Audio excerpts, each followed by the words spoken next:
feel like we've reached a pinnacle where test screenings do not mean what they used to mean anymore. Before, they seemed like they were actually useful and they were actually used to gauge people's interest in certain aspects of the film and to verify whether or not they were going in the right direction with certain choices. And instead, I feel like test screenings now are used as hype machines. Propaganda, yes. Yeah.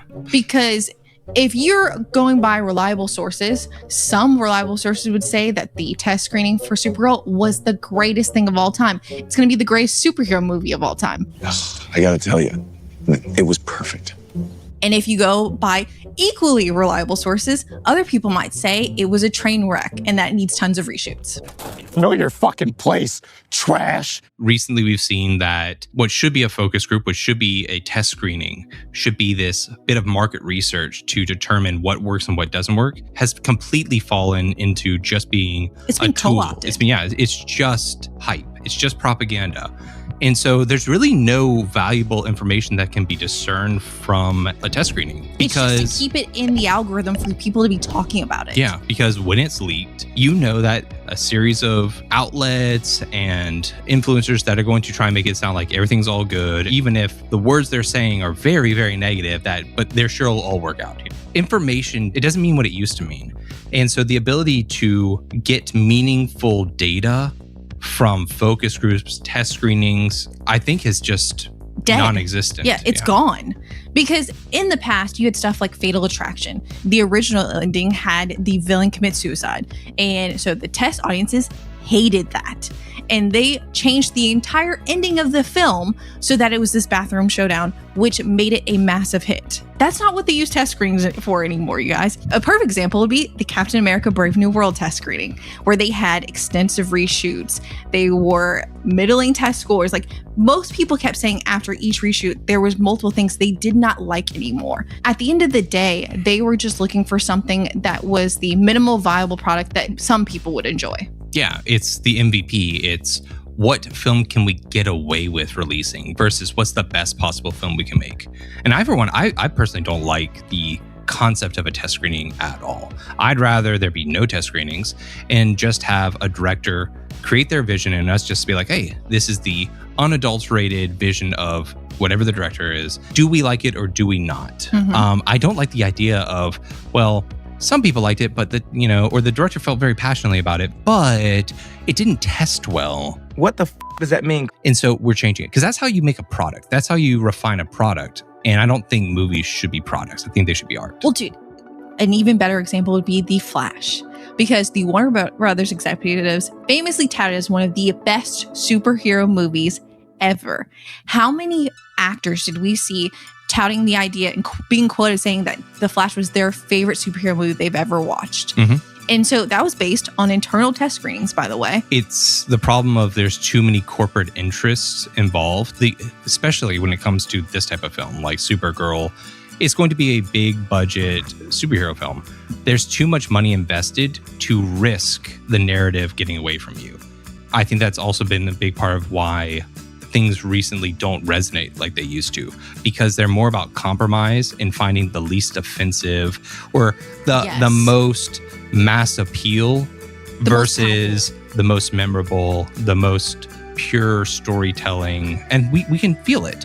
You can feel in films these days when something was clearly changed because it didn't test well, or there was compromise. Yeah, or there was studio interference. And I mean, let's not even get into the point of like, how much do you put faith in a test screening audience? Like, how do you know? What are their credentials? Yes. So if the studio has doubt about a director, who's to say that they don't pack it, and they can say it's anonymous or they can say it's random, but like realistically, do you trust a giant studio not to put in people like a jury selection that they think are going to guide the test screening in a certain direction? Or if you're the director, do you not pack it full of your friends? Because we hear that all the time too. Yes. Well, I showed it to some of my friends and they loved it.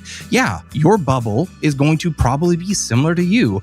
Fuck, man, what? How do you not get that. Is that valuable? Is any of this sound valuable? It's the same idea of having like the Rings of Power super fans. Yeah. Not that look nothing like the normal Lord of the Rings fan. They don't seem like anybody who would ever be interested in Lord of the Rings, but that's who the corporation is going to hire because they have no integrity. It is all a form of propaganda, and the test screening leaks just feel like a not so clever, very obvious way that studios can keep their productions in the media. Yeah, in the zeitgeist. So it's consistently still being talked about without them actively having to put out marketing material.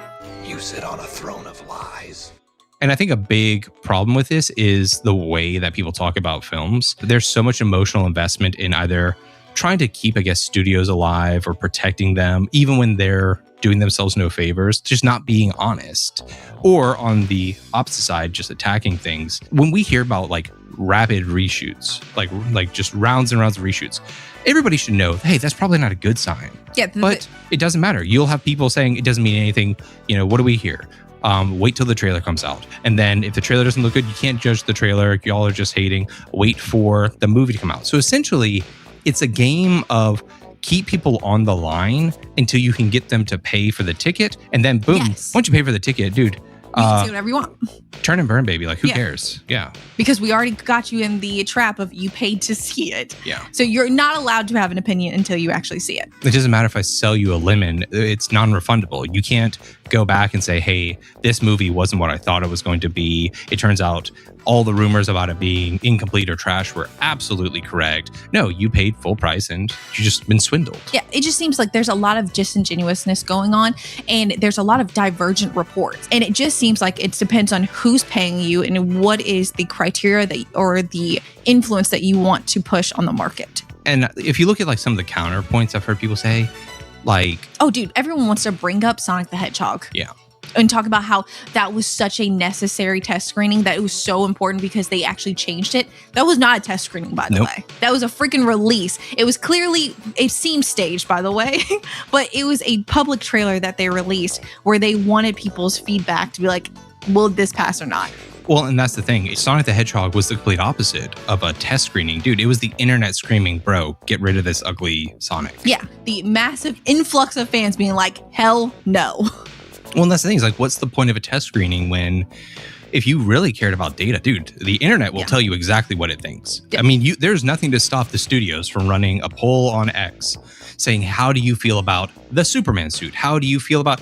I mean, if we really cared about that kind of stuff, why would you have a couple test screenings with a couple individuals? Why would you not just fully democratize it if you're not interested in being a creative? If you're not making decisions, if you're just trying to appeal to the widest number of people, then just straight up let the internet decide. Mm-hmm. But I don't think anybody wants that. And so the test screening falls somewhere between like, oh, maybe there's artistic merit there. But realistically, best case scenario, it sounds like they're using to try and validate what they wanted to do. And worst case scenario, they didn't have a plan at all. And they're hoping that through a series of test screenings, an incomplete or flawed film can be polished up just enough Exactly. to get away with What they earning were- your money. Yeah, with what they already wanted to put out to begin with. Because that's the other side of this. If people want to say that test screens are really important because they need to gauge clarity, they need to make sure that what they're putting out there is what people will actually want to see.